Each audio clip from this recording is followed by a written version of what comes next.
starting at the start, really, although there is not necessarily a start point as such. But congratulations on thank you. 15 years of A Love from Outer Space.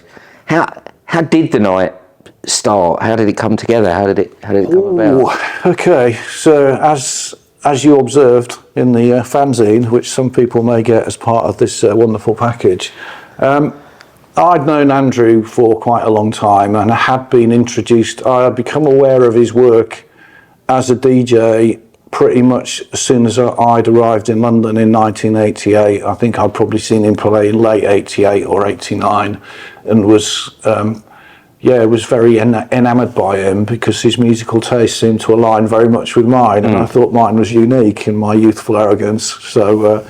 But I was officially introduced to Andrew by Jeff Barrett of Heavenly Records, who I'd come to know as a result of being the agent for the Inspiral Carpets, and Jeff's office did the press, and I went round to Jeff's office one day to discuss matters in Spiral with a lady called Jane Houghton, who worked for Jeff, was also a photographer for Sounds, very good photographer actually. But and Jeff said to me, I'm going for lunch with Andrew Weatherall, would you like to come with me? And I said, yes, Jeff, I'd love to. So we went to the Eagle in Farringdon, which was probably your first gastropub. We all had bruschetta. Weirdly, I remember that we had bruschetta. But anyway, Andrew and I were introduced by Jeff, and we soon found that not only sharing a love for John Peel and the more left field side of dance music or music in general, we also shared a particularly puerile sense of humour, which was really the beginning of it all. But in more abject terms, what's the shortest version? The shortest version of telling this is that I had been DJing on and off for quite a long time. I had a hiatus which I flirted with high altitude mountaineering, and then as a result of a shoulder injury, found myself being unable to climb up things anymore, and reverted back to type of being interested in music. And this would be sort of mid 2000s, the heyday of the internet discussion forum, of which Bill Brewster had the DJ History Forum, and Faith had the Faith Fanzine Forum, and I became aware of the work of the Italian DJ Daniele Boldelli, and was quite fascinated by it, because these lists were frantically being produced for cassettes that had been unearthed, and I realised that I owned, well, not a lot, but a fair number of the records that were being discussed, and I had bought them. I'd either heard them on John Peel, or I'd bought them in tracks in Greek Street, thinking that they were Balearic records, but they actually were Boldelli's Cosmic records. I'm talking about things like The Unknown Cases, Masimba Ballet, just to give an example. Yeah. And I started making mixed CDs of this kind of music for my own entertainment.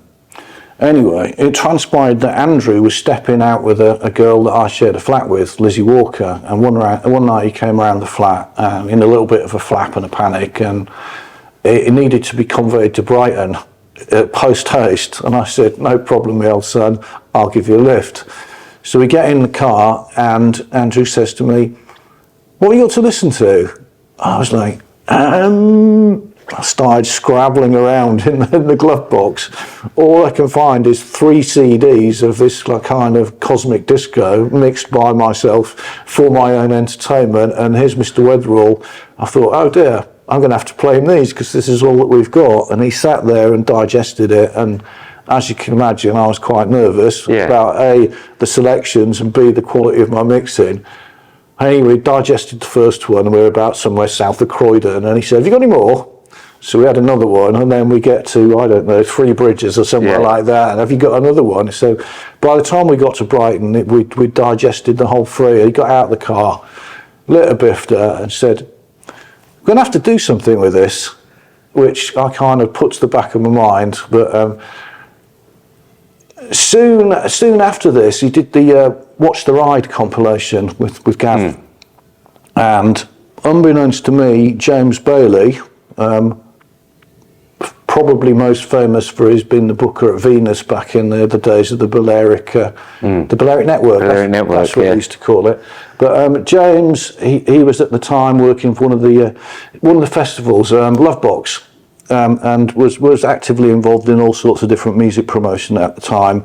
And unbeknownst to me, James, being a mutual friend of mine and Andrew's, had been kind of prodding Andrew, going, "Have you heard Sean's DJing? It's really good. You should kind of check it out." So somehow, and I think through the intervention of James Bailey, I was invited to DJ at the launch of the What's the Ride compilation, and that went well. And then 2010 comes along, and my friend and Andrew's friend Nathan Gregory Wilkins, an excellent DJ and a man of style and substance. Actually, I'm not sure about the substance, but a man of style. He became the booker of what was known as the Drops, now known as the Waiting Room in Stoke Newington, which is a very small club, maybe 120 capacity venue. And Nathan offered me a Thursday night once a month, which I immediately discussed with Andrew, and we decided that we were probably going to give it a go and try out our slow music and see what was made of it, without a great deal of expectation, but we just thought we'd give it a go. Yeah. So in a long story short, or a short story long, that's how it came about. And he was moving in that direction anyway, wasn't he, as well? I would say so. Yeah, he was.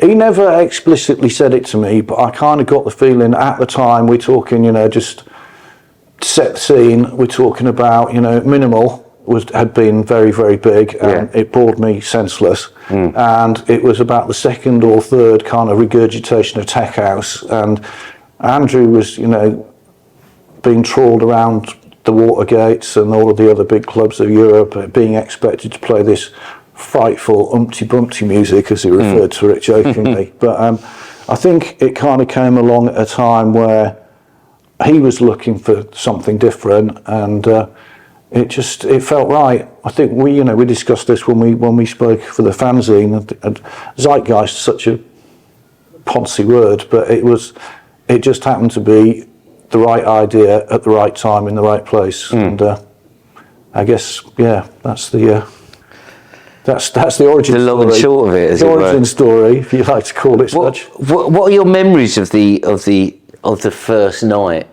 there? I was one of the first through the door. Me and Jimmy and Duncan, I think, were kind of among the first half a dozen. Yeah, I remember arriving. You were all in the bar, weren't you? Yeah. It was a combination of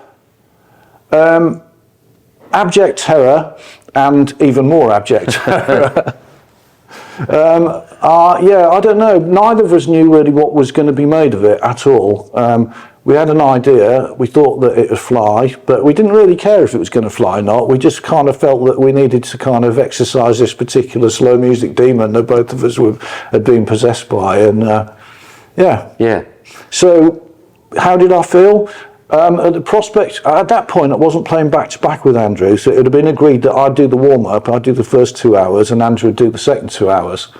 So that's what happened. But I was still kind of nervous. You know that feeling like when you've got a birthday party and you're a little kid and you're a bit worried that nobody's going to turn up. It was a mixture of that, and then also the mixture of, well, here's an idea that I came up with, which I've roped Andrew into somehow. I hope it's going to work. Exactly. Well, it seemed to kind of almost immediately people seem to get it though and respond to it. You say that. Some people got it and some people really didn't get it, and there was some people that were quite offended by it. The interesting thing about the drop was whilst there were a lot of people there that were interested in what Andrew was going to do next, also it held the dubious kind of honour of being the only place open in Stoke Newington after midnight on a Thursday night where you could get a drink. So we always found that, at 1 o'clock there'd suddenly be a mad rush when all the other places are closed, and people that fancied a late drink could rock up and take their chances. And from time to time you would get, and it was largely women for some reason, but they'd come up to the booth and go gesticulate like that, and so some people were very, very offended by it, but some people, as you say, we got on board with it very quickly. And how did it develop in terms of kind of it becoming much more a back-to-back thing, and how? Well, Andrew, I'll tell you how that came about. So for the first year, I think that we did it on the basis that I played for the first 2 hours and Andrew played for the second 2 hours. But then when we were invited to play at the Electric Elephant in Petrociani, Andrew sprung it on me on the day of the gig. He said, "I think we'll play back to back today, Sean. Are you all right with that?" I was like, first international festival, first international DJing appearance in about 15 years. That really was the beginning of it. So we played back to back at Petrociani, and though I'm loath to blow my own trumpet, Timothy, we did knock it out of the park. So then after that, it became a back to back experience, double act, clown show, whatever you want to call it. And that Electric Elephant was I think you said before was a pivotal moment in how Love from Outer Space developed. So we did. This was at the old site in Petrociani, which was quite an interesting site. It was on a peninsula, and it was in the grounds of what looked like some sort of Startsea sort of summer holiday camp. But it had an incredible club, Barbarella's, like a dome, and it was possibly the hottest nightclub I've ever been in my life. But there was also the main stage was outside, and there was paddling pools, and I distinctly remember Balearic Mike dancing in a paddling pool, looking like he was having the time of his life. But we started as the sun was setting, playing all this really slow music, and it just built up and built up and built up, and by the end, people were losing their tiny little fragile minds. So, and it was also the kind of thing that took it outside of. Not just London, but outside of Stoke Newington. Because it was at first it was very much just Stoke Newington almost. It was just a London thing. Yeah. But yeah, it was. We were lucky because there were, like, we spoke a little bit about a Balearic network, but not so much a Balearic network, but they're from Leeds, Manchester, Glasgow, Edinburgh. There are hives of countercultural activity, and all of those people were there, and there were people there from Spain, France, Italy, and some from Australia, some from Japan, and it was a multinational audience, and there was quite a lot of club promoters, other DJs, and it really caught people's imagination, I guess. How important do you think it was that you both had that? Essentially, when you talk about the acid house, there were two sides. There was the soul boy side, the old soul boy side, and then that kind of punk and post-punk side. How important was it that you both came from that? Yeah, I think that it was. Whilst Andrew was a few years older than me, and I grew up on a farm in rural East Yorkshire, and the nearest pub was 7 miles from my house, and there wasn't a great deal to do apart from riding your bike, going fishing, shooting tin cans with air guns, or listening to music. So I'd become a fairly religious John Peel listener from quite an early age. I was also I was very fortunate to have an English teacher, a woman called Josie Shuttleworth, she mustn't have been long out of university. She was really cool, and she went out with a guy called Hallam Lewis, who was the lead guitarist in the Red Guitars. And when the Smiths did their first tour, the Red Guitars supported the Smiths. So she'd arranged for me and a couple of my mates to go to Hull University to sort of see the Smiths and the Red Guitars. Well, I mean, predominantly see the Red Guitars, but as a result of going to see the Red Guitars, I got to see the Smiths on their first tour. So I've been, interested in the more alternative indie side of things, and the clubs, those kind of alternative clubs in the north in the 80s, the kind of music that was played would be a mixture of, early house music, factory records, on-use sound system, tackhead, early hip hop. So I'd come from a background of very mixed alternative dance music, and Andrew had come from a similar kind of thing. But I mean, we were both definitely from the more kind of weirdo side of the tracks, for want of a better description. And when did it we've talked about Electric Elephant and how that was a kind of pivotal moment, but When did it kind of become a thing that was beyond just a monthly night in town, and that development to becoming, I don't know, a way of life almost? I really couldn't put my finger on that, Tim, because it kind of that's a difficult one to answer. I don't know. I mean, as a member of the audience, you might be in a better position to have some ideas on that to me. But I mean, certainly when it became unmanageable at the drop. It just went from the point of there being 80 people maybe turned up on the first night, and then after that it was just literally a scrum outside, and more people got turned away than got in, and it became apparent pretty quickly that we were going to have to either knock it on the head or move somewhere bigger. So I think Corsica Studios. And I guess, we started doing it at Corsica Studios. We were worried about doing it in a bigger venue, and when that sold out pretty much immediately, then I guess that was probably when we realised that it had become more of a pub basement thing and actually a thing. Yeah, I always think there was this kind of moment probably just before the Masterpiece compilation came out, and I spoke I interviewed Andrew around that time, that it seemed to change for people started making records. It seemed like people were making records specifically for you and Andrew to play. Yeah. That people were creating things that would be... This has been suggested to me before, because thinking back on it, I can remember when we committed to doing it, I started going through my own record collection and I say record collection, my music collection. And at the time, there was a reasonable amount of lower tempo music, but I did quite a bit of digging for old stuff, but there wasn't the kind of proliferation of slower music that there is now. My suspicion is that people were making slower music but didn't have anything to do, and didn't have an outlet for it, and we suddenly, I guess to a degree, opened the floodgates.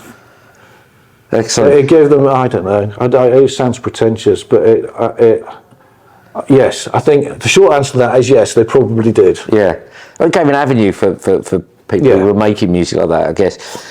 Obviously, clubland is a fickle world, and some things last 6 months, some things last a few years. In the early 90s, I remember, a huge hoo-ha if a club got to their 3rd, 4th or 5th birthday party. It was a major cause for celebration. A Love From Outer Space has had this incredible longevity. That obviously wasn't, I'm guessing there was no plan. Well, no, there wasn't. The plan was, there was never any plan, but with Andrew, then there was a degree of plan, but it wasn't, I think that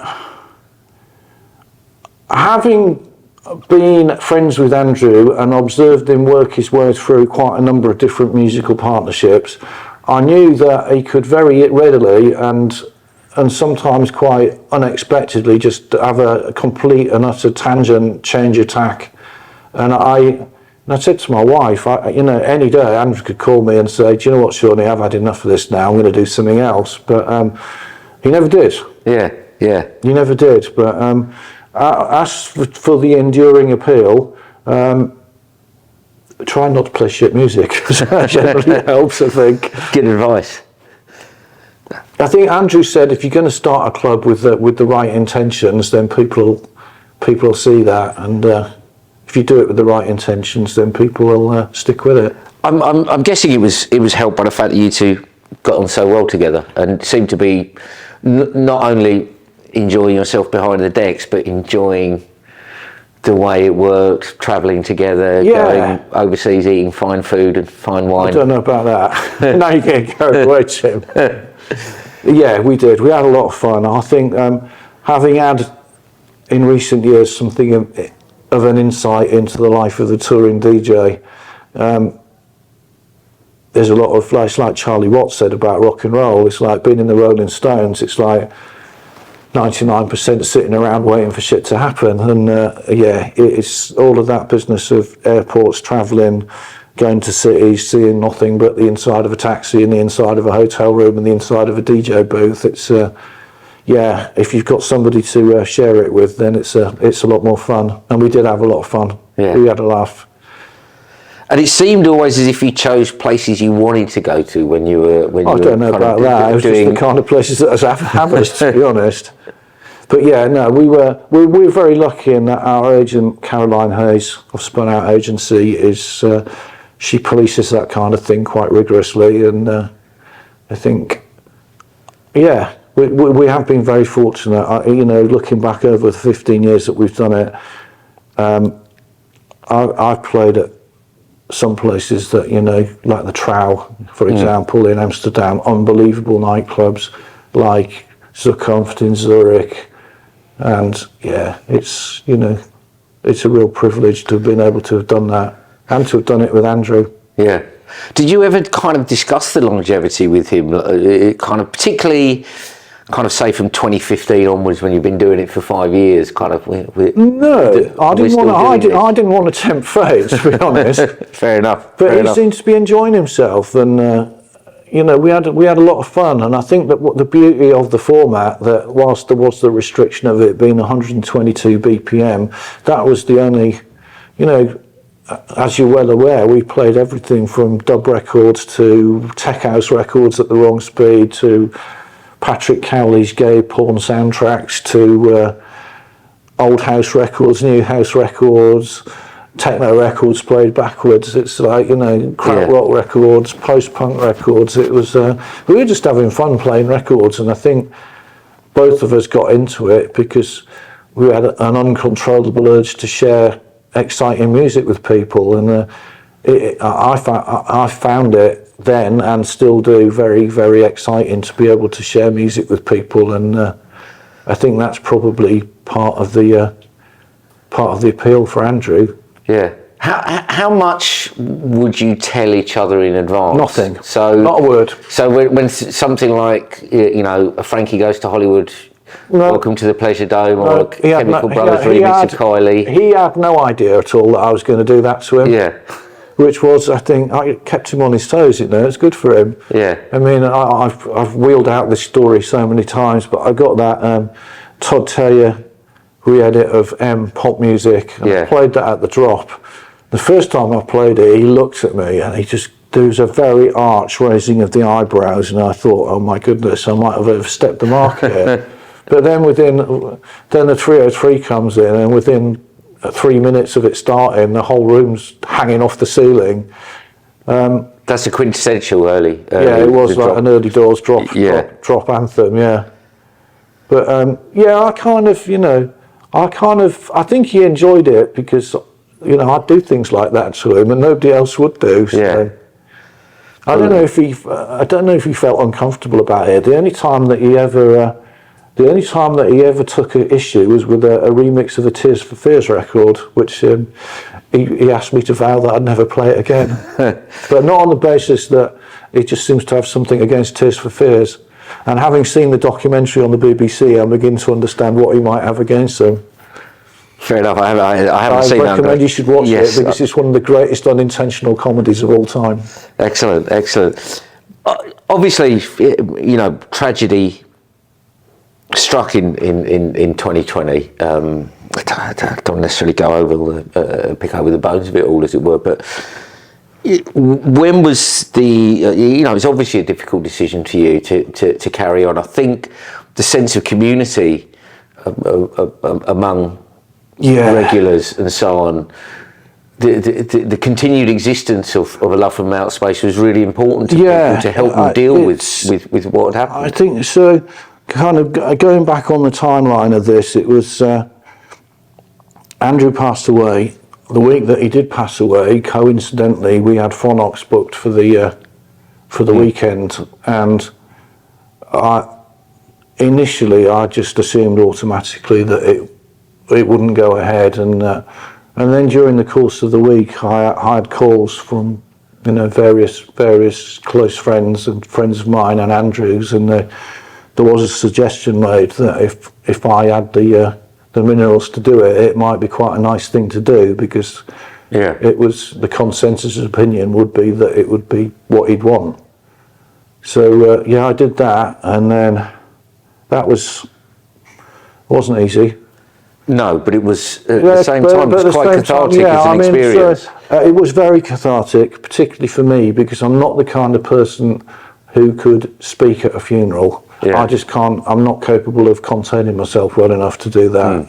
I just can't. So I knew that if I was to make any kind of meaningful tribute to my friend, then it'd have to be in the form of a musical tribute. So, and then, so there was that, and then there was Andrew's funeral, and literally Andrew's funeral was on the Thursday, and the Monday morning following Andrew's funeral, I got a call from my boss at the time, very early in the morning, which was unusual for him. He said, "Can you get in the office for 9 o'clock? So we need to have a chat about what we're going to do if there is a lockdown." And then by Wednesday, I was out of the office, and I didn't return to that office for like 18 months.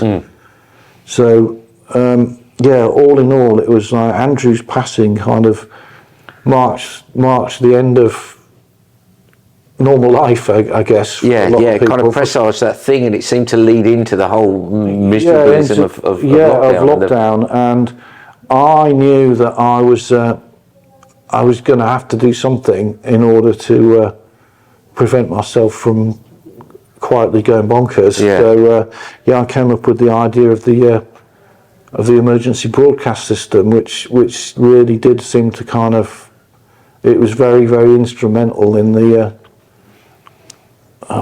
what's the word? I was going to say coagulation, but that's not the right word, but the forming of a community, because it enabled people that were, essentially incarcerated in their own homes to be able to kind of reach out and enjoy a communal experience, and it was and deal with the loss of Andrew, but also not just the loss of Andrew. Yeah, there was a lot of loss going on at that time, and it seems surreal now looking back on it. It's got a strange, almost dreamlike quality. It's hard to believe that it happened. That this was an actual thing that went on for months. Yeah, years. Yeah. So I think that the emergency.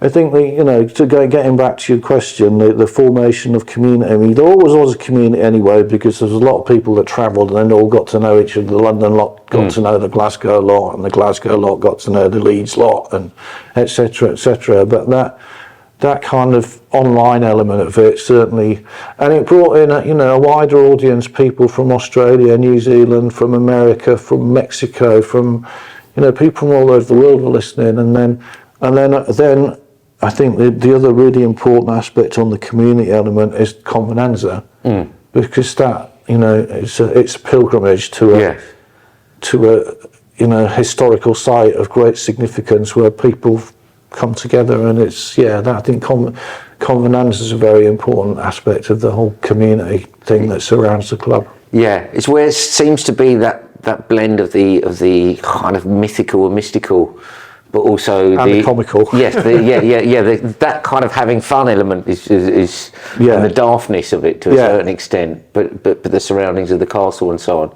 And again, you're right. I remember a fine example of the sublime and the ridiculous. Yes, exactly. Well, so I'm guessing that the continuation of A Love from Outer Space as a club night was almost born out of what you were doing with the EBS, realising how it affected and touched people's lives. Yeah, so I mean, I've told this story before, but the week that Andrew passed away, my phone literally stopped working just through pressure of inbound emails, text messages, WhatsApp messages, Facebook Messenger messages, Instagram messages. It just became choked with literally thousands of messages, and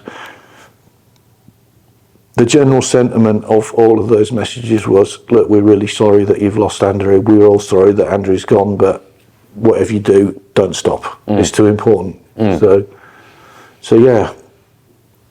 I'm guessing having the kind of approval and friendship with the estate, with Lizzie, people like that, helped for that continuation of it. Absolutely. As a concept. What's... that sense of community really has been, in the post-lockdown world, really kind of solidified and continued, hasn't it? Yeah, absolutely. Do you still feel the kind of the guiding hand? Is it still this idea of what would Andrew think if I played this? Yeah, well, I think, any time I sit down and listen to a new piece of music with a view to it becoming part of the A Love from Outer Space canon, or whatever you want to call it. The critical touchstone is, I wonder what Andrew would make of this. Yeah. I mean, I've got away with some stuff that I know that he wouldn't have appreciated actually in recent years, but so be it. Yeah. And so onto the kind of compilation Yes. album. I mean, Andrew didn't, throughout the 90s when compilation albums were 10 a penny and everyone was releasing their own mix, wasn't adding to that. Wasn't really his forte. I think that the only one that I can remember was the Sabres of Paradise Septic Cuts. Yeah. That was the only compilation album that I can remember him being involved in the 90s. And then there was a couple. There was the Watch the Ride that we discussed, and there was that rockabilly one kind of rockabilly one. Yeah, the sci-fi lo-fi that was kind of wrong meeting based essentially. Yeah. But no, he didn't have much truck with compilations and DJ mixes, did he? Yeah. So again, I'm guessing that when you were approached about it, you had to think. Well, I think we've got to take Masterpiece into consideration. His Masterpiece, which, as you say, was very much informed by probably the first year at the Drop. I mean, all of it was literally records that we were playing at the club.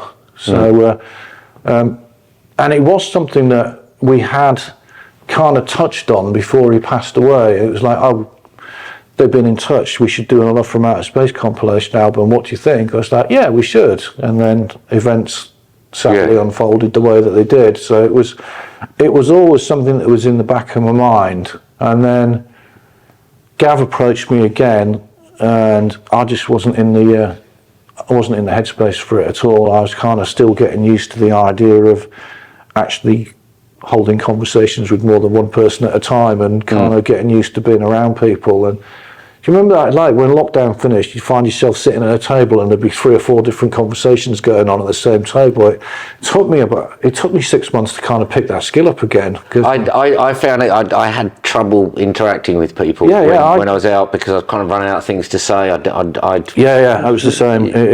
So I just wasn't in the headspace for it. But then I was kind of mindful of the fact that, like, as you say, 15 years in clubland, it's and I thought a lifetime. It is a lifetime, and I thought it would be nice,